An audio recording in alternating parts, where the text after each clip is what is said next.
amigo, olá minha amiga, estamos de volta aqui com mais uma entrevista no Professor Zainag Entrevista, nesse projeto maravilhoso do Lê em Campo, do querido Andrei Kampf. Hoje eu estou recebendo um baita de um amigo de muitos anos e que é conselheiro, meu colega lá no Conselho do Esporte Clube Corinthians Paulista, portanto corintiano, que é o professor Paulo Roberto Bastos Pedro. Tem um nome assim pomposo, nem parece nome de corintiano, né? Mas tudo bem, não tem problema.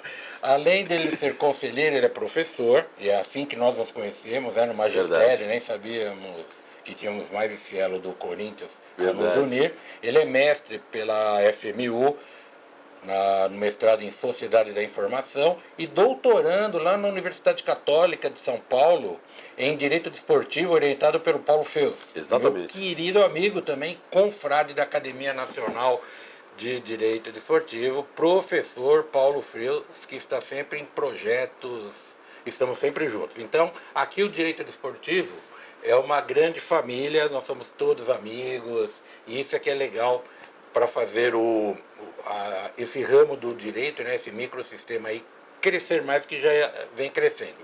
E o Paulo vai falar conosco sobre execução concentrada, mas não é a trabalhista, que todo mundo sabe, todo mundo comenta, né? Ele foi quem conseguiu a primeira execução concentrada civil. É isso mesmo, Paulo? Obrigado pela sua presença. Imagina, eu que agradeço, Domingos, muito obrigado. Realmente, professor Domingos, nós nos conhecemos na academia, lá na Lorena, Universidade Salesiana de Lorena, na pós-graduação, né? Muito bacana. E depois passamos a nos encontrar frequentemente nos estádios, né? Então é um grande prazer. E temos muitos amigos em comum, né? Como o professor Paulo Sérgio Feus, que é meu orientador lá meu orientador. Ele é meu orientador lá no doutorado da PUC. E é isso mesmo. Nós conseguimos, né, há 2 semanas atrás, o primeiro regime de execuções, centralizado de execuções, né, o RCE, que é a lei 1493 fala, né? Nós conseguimos para a Associação Portuguesa de Esportes, que é o primeiro do estado de São Paulo. Você sabe se em outros estados já tiveram? Acho que não, né? Já teve. Rio de Janeiro já teve o primeiro foi do Vasco, depois do Botafogo, agora teve o do Fluminense. Em Minas Gerais teve o do Cruzeiro, né? E em São Paulo o da Portuguesa foi o primeiro. Poxa, que bacana, rapaz. E me explica aí, ou melhor, explica para nós como funciona. A trabalhista, depois eu vou até chamar alguém para falar disso aqui, porque a gente aqui até no escritório até entende, mas eu quero trazer alguém de fora para a gente conversar. Como funcionou? Como é que foi essa história? Como é que vocês fizeram? Até onde a ética permite que você fale?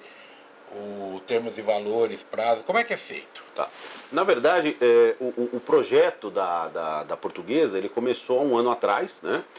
Quando eu fui consultado pelo presidente Castanheira e pelo Leandro Teixeira Duarte, que é o diretor jurídico, né, e hoje é o presidente do conselho, a respeito da possibilidade de uma recuperação judicial ou extrajudicial da Portuguesa. Esse era o objetivo, né? Aliás, na primeira reunião com o Leandro foi engraçado.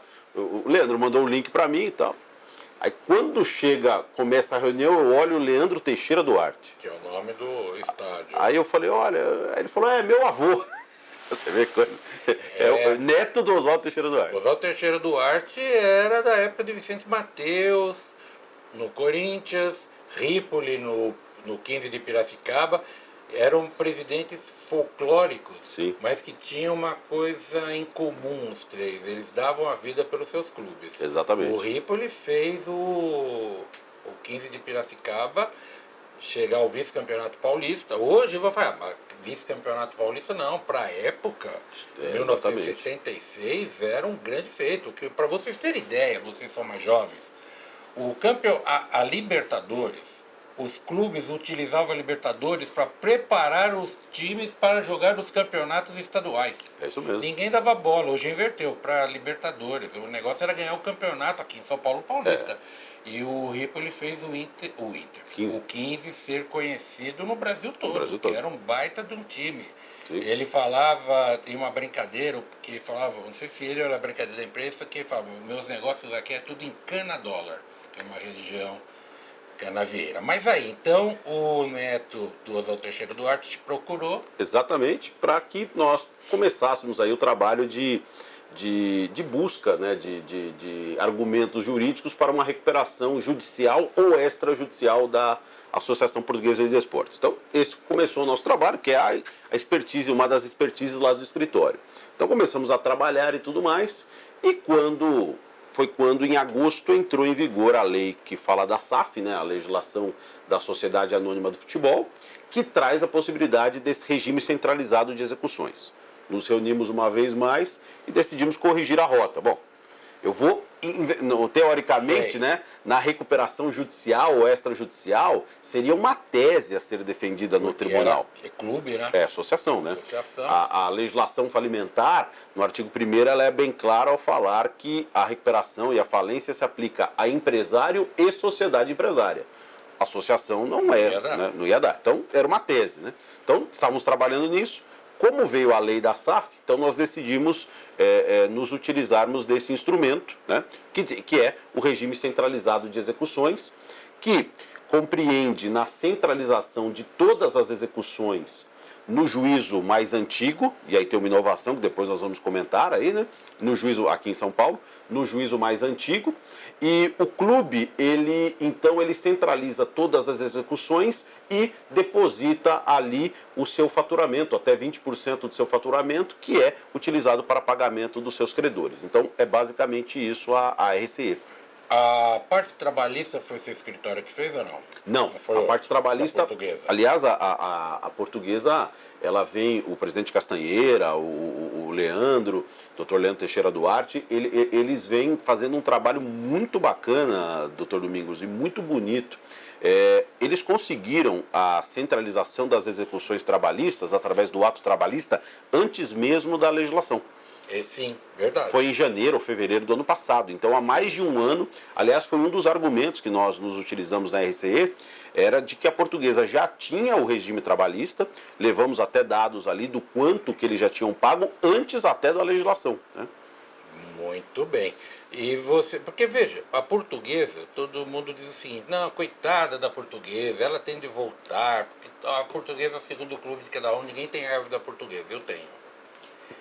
E quando eu falo isso, os dois presidentes aí que devem assistir à entrevista, não leve pelo lado ruim, leve pelo lado bom. Sim. Porque quando falam de alguém, ele é tão bonzinho, coitadinho, não. A Portuguesa é um grande clube, eu tinha raiva sim, porque eu vi o Corinthians perder partidas.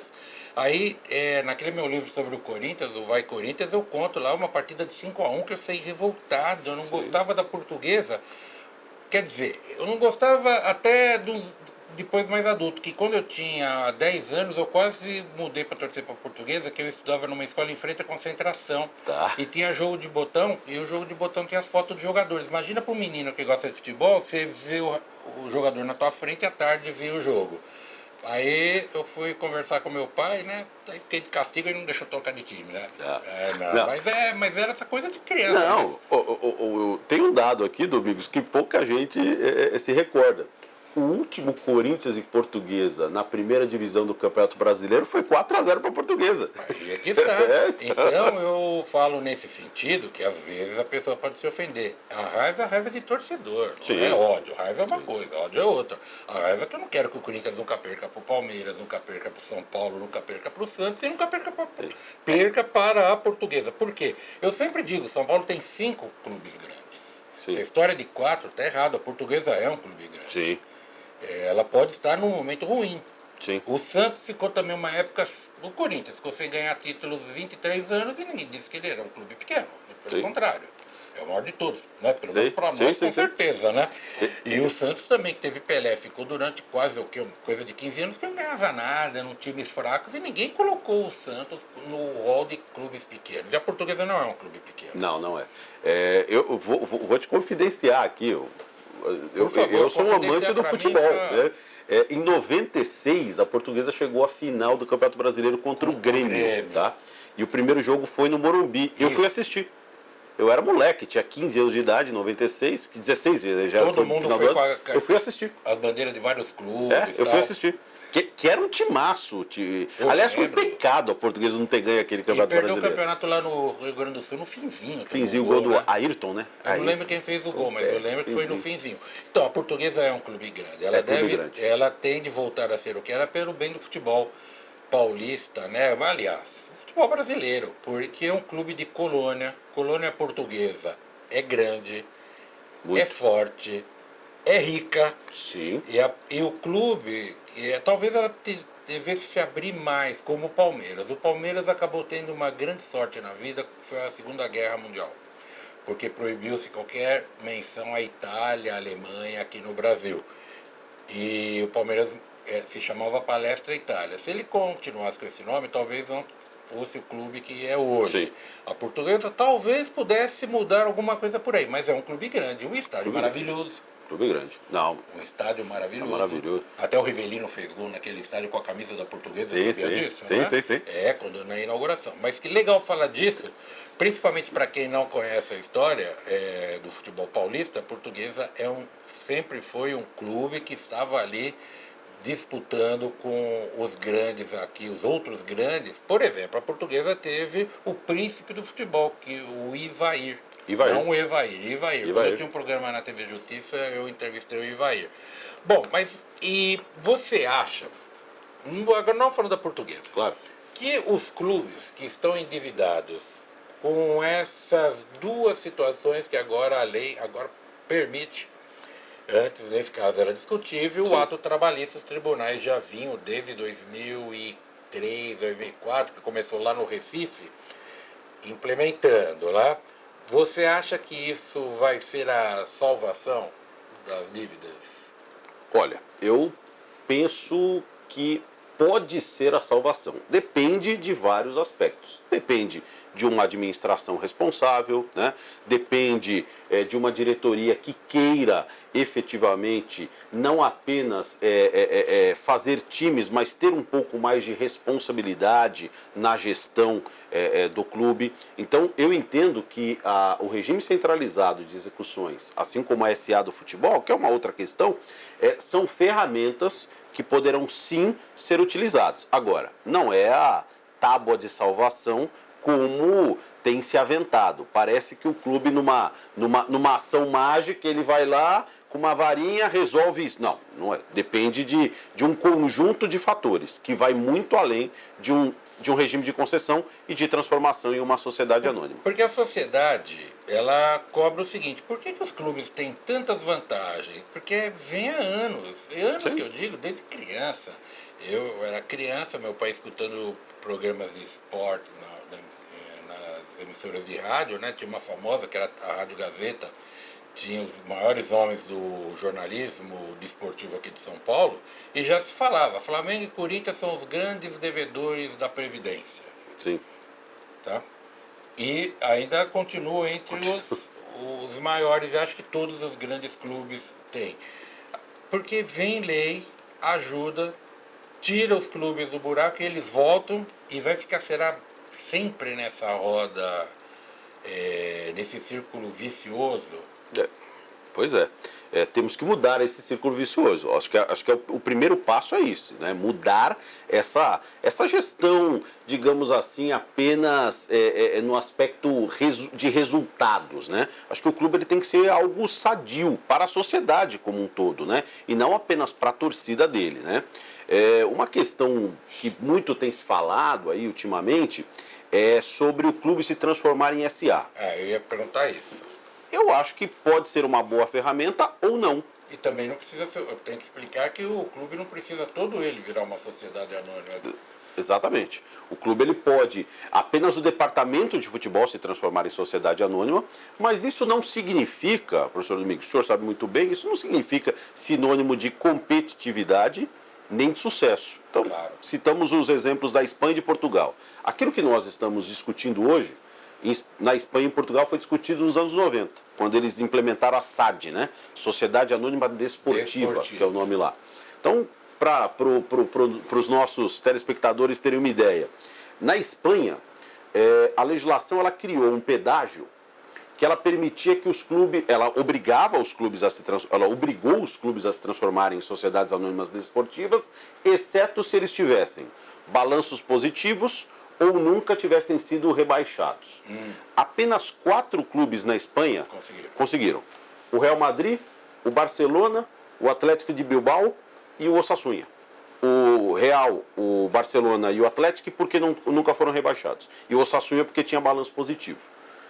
A SAD trouxe competitividade para o Campeonato Espanhol, que é a La Liga? Os mesmos. Exatamente. E as dívidas continuaram da mesma forma. Então, não mudou. Né? Aí não é a lei que muda, tem que mudar a mentalidade de quem dirige, né? Que eu digo há anos. Não, todo mundo. Essa história de virar clube empresa, você que é um estudioso da área do direito esportivo, sabe que lá em 41 Getúlio já proibiu, né? No 3199, Decreto-Lei 3199 de 41, ele diz: clube não pode ser sociedade empresária, não pode pensar em ter lucro, né, como finalidade. Por quê? Porque é o que eu falei da portuguesa agora. É uma coisa associativa, é uma comunhão de interesses em comum, né, como o nosso clube. Nosso clube foi formado como o interesse das pessoas humildes, tanto que até hoje é conhecido como o Clube do Povo, o Clube do Pobre. Ele foi criado como o Clube do Operário, do Negro, num país que tinha poucos anos, tinha saído da escravidão, do trabalhador analfabeto, do mais humilde, porque o futebol era elite. Então nós tínhamos o paulistano, os clubes de colônias e os pobres estavam alijados. E essa é só para dizer a nossa, no caso do Corinthians, a nossa origem. E todos os clubes são isso. O Corinthians é o clube dos imigrantes, dos retirantes e dos excluídos. E dos excluídos, sempre foi isso, até hoje, né? A nossa história é essa. É o clube que agrega essas pessoas mais humildes, como eu não vou dizer que eu fui, acho que ainda sou. A humildade dentro da origem socioeconômica. Mas um Flamengo, para a gente não ficar falando do nosso clube, né? Vamos falar um Flamengo. Vamos lá. Você acha que um Flamengo pode virar uma SA com 40 milhões de torcedores, ainda que sejam torcedores, muitos torçam para o Flamengo e para outro clube? Isso é um patrimônio imaterial. Sim, eu acho até que os grandes clubes, né, aqueles que têm um faturamento maior, que têm hoje uma visibilidade como Flamengo, Corinthians, acho que nem é necessário. Não é necessário. O que é necessário, voltando um pouquinho aqui para o nosso tema, né, para aquilo que o senhor estava mencionando agora há pouco, o que é necessário, não dar lucro é uma coisa. Gerar prejuízo em cima de prejuízo todo ano é outra bem diferente. Né? O clube, é evidente que o Corinthians não precisa dar o lucro para ser, e até porque é proibido. Volta para o clube, volta para as ações, melhorar o departamento de futebol, melhorar o clube, a estrutura do clube, é nesse sentido. Né? Então, dirigente brasileiro, infelizmente, ele confunde não dar lucro com não pagar dívidas. São coisas totalmente diferentes. Né? Porque você falou um negócio, né? Primeiro vamos pagar dívidas, depois a gente acerta o futebol. Mas clubes como Corinthians, Flamengo, Palmeiras, Santos, e eu vou dizer do Santos o porquê. Uma vez eu fui dar uma palestra numa universidade em Santos e estava o presidente do Santos da época, o senhor Marcelo Teixeira. E durante a palestra ele participou da mesa e ele fez uma colocação e falou: professor, a coisa não é tão simples assim, porque eu não posso chegar para a torcida e falar: nós vamos ficar 4 anos pagando dívidas e não vamos ganhar campeonatos. Ele falou: morro, porque quando eu estou assistindo o jogo e o zagueiro falha lá no campo, toma um gol, eu já saio até, o time vai perder, eu saio antes e o pessoal: presidente, olha o zagueiro que o senhor comprou, que zagueiro é esse? Compra zagueiro. Ele falou: chego na minha casa, já tem torcedor lá na porta me esperando, fala: poxa, você ouviu o que o cara fez, compra um zagueiro. Ele falou: no dia seguinte, a primeira coisa que eu faço é ligar para os meus contatos e falar: você tem um zagueiro bom aí que a gente precisa aqui. O torcedor não tem essa paciência. Não tem essa paciência. Vídeo o nosso clube, né, não querendo voltar para o nosso clube, que tentou montar um time simplesmente para não ser rebaixado, mais ou menos competitivo, e depois a gente vê. Não dá, o torcedor não tem essa paciência. Sim. Então há que se equilibrar. Porque também é um círculo virtuoso. Você tem uma equipe competitiva. Sim. Bons jogadores que você paga caro. Você gera renda, você atrai patrocínio. Sim. Então eu sou favorável a que sempre tenha equipes competitivas responsáveis. É aquele negócio. Exatamente. Vamos trazer lá o jogador da Europa para ganhar 4 milhões de reais por mês, depois a gente vê como faz. A gente faz isso na nossa casa? Não, não dá. Você tem dinheiro para comprar um carro de 100 mil, você fala, não, vou comprar de 200, depois eu vejo. Não, você primeiro vê, não é? Concordo. Se tem dinheiro. Mas a pressão do clube é complicada. Mas voltando ao assunto, 6 anos para pagar as dívidas. Exatamente. A RCE, o regime centralizado, permite a possibilidade dos clubes pagarem o seu passivo num prazo de 6 anos, e aí tem uma questão bem interessante da legislação. Qual é? 6 anos, se o clube no 6º ano comprovar perante o Poder Judiciário que ele pagou pelo menos 60% das suas obrigações, ele consegue um respiro de mais 4 anos. Ou seja, no fundo, o clube vai conseguir, se ele trabalhar direitinho, equalizar as suas obrigações para quitá-las num prazo de 10 anos. Né? Trazendo um plano de pagamento para os credores e tudo mais. Então, inicial de 6 anos, podendo ser estendido por mais 4 anos. Esse é o que prevê a lei. E na prática vão usar os 4 anos. Você acha? Lógico. Eu acho que vai, né? Eu como militante na área da recuperação e da falência, certeza que vão usar os 4 anos. É isso mesmo. Eu acho que... E você que está tudo aqui nesse período, você vai deixar de investir em outros pontos que precisa ter para poder gerar lucro, né? Exatamente. Eu acho que é a ferramenta. Se a ferramenta permite, e é importante a ferramenta permitir não só ela dar o prazo de 10 anos de uma vez, não. 6 anos para você pagar 60% e depois, como um prêmio, você ganha mais 4. Eu acho que é extremamente justo, um critério de justiça. Correto, né? Muito bem, então eu acho que isso a gente está explicado. Agora eu quero pegar essa parte final aqui do nosso bate-papo, que eu quero falar de você. Essa é a surpresa.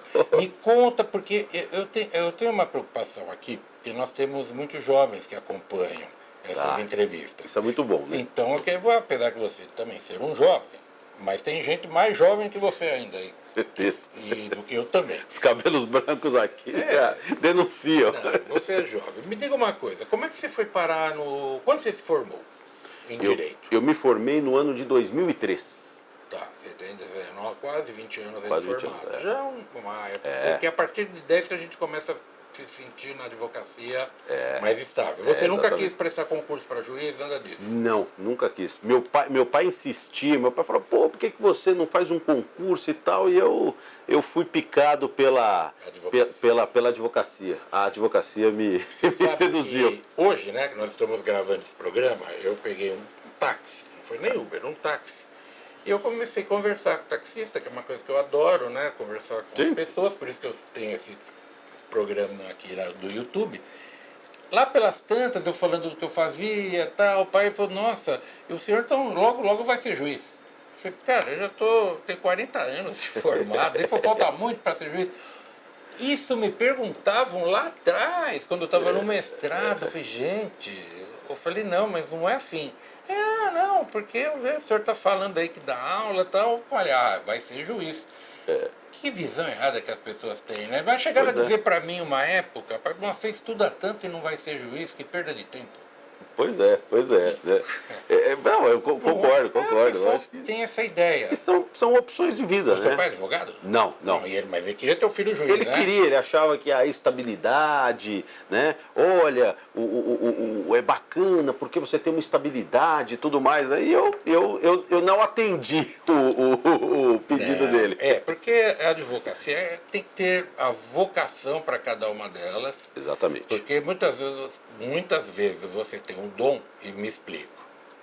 O seu pai não era formado em direito, mas ele tinha dom para julgar. A malcriação que você fazia, ele sabia qual a punição para aplicar. Extremamente justo. Justo. Então, ele não era juiz. Então, muitas vezes, a gente tem um dom para uma coisa, mas não tem a vocação para exercer aquele dom. E a advocacia sem dúvida alguma, e que me perdoe meus amigos, ex-alunos são juízes, o Davi lá do Corinthians.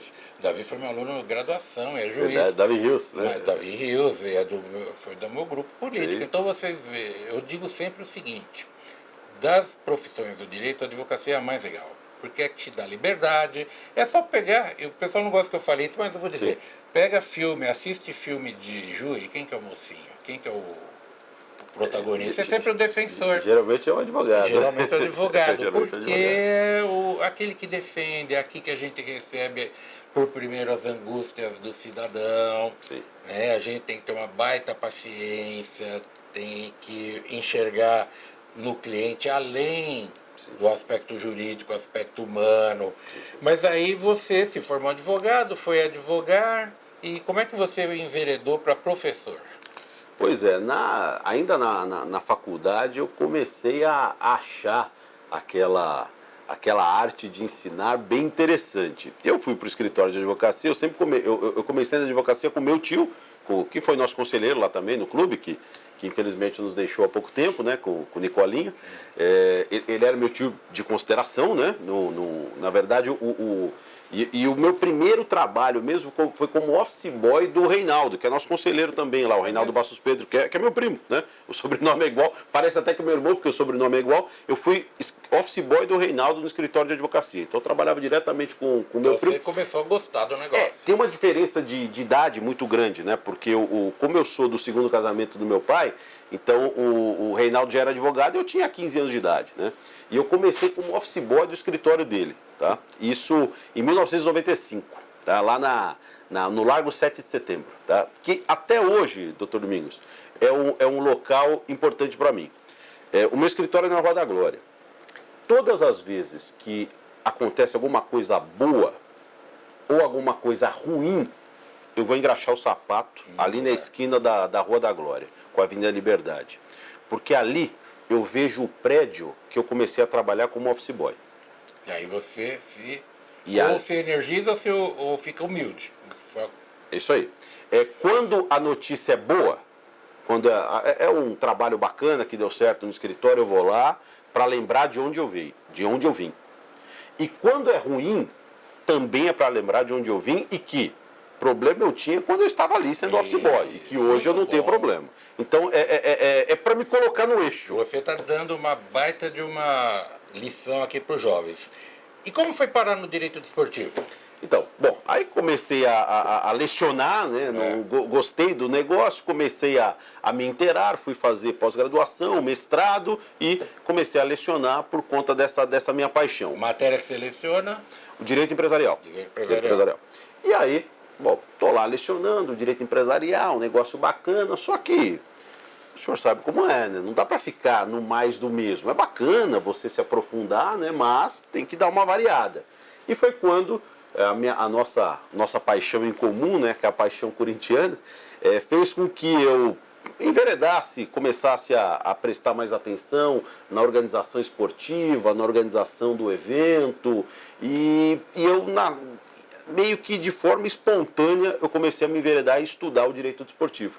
E aí foi quando chegou o momento do doutorado, e aí eu pensei o seguinte, bom, eu trabalho lá no escritório de advocacia que cuida de falência e de recuperação desde 15 anos de idade. Isso aqui, pelo visto, vai ser o que eu farei até o final da minha vida.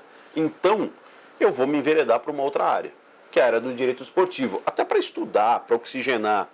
E aí vem uma lei dessa que faz com que eu possa unir as duas coisas que eu gosto de estudar. O direito empresarial, na questão recuperacional, falimentar, e o futebol, e os clubes, e o direito esportivo em si. Então eu consegui, olha a sorte minha, unir as duas matérias do direito que eu sempre gostei de estudar. Eu consegui unir no meu trabalho. Vocês viram a alegria dele? Ele estava falando aqui, eu estava vendo a empolgação, que eu gosto de usar o termo entusiasmo, né? Deus dentro de você. E para você que é jovem, mire-se nesse garoto, que ele é jovem também. Fazer o que gosta com paixão. Isso que é gostoso, você levantar de manhã e falar, puxa, hoje eu vou fazer uma coisa, isso aqui é muito legal.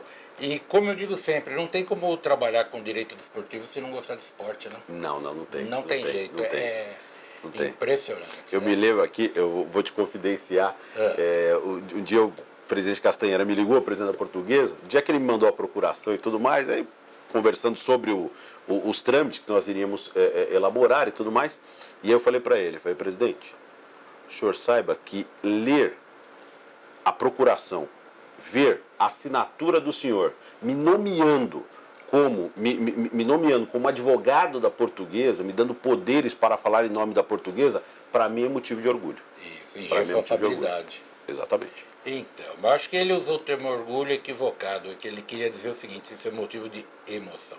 Também.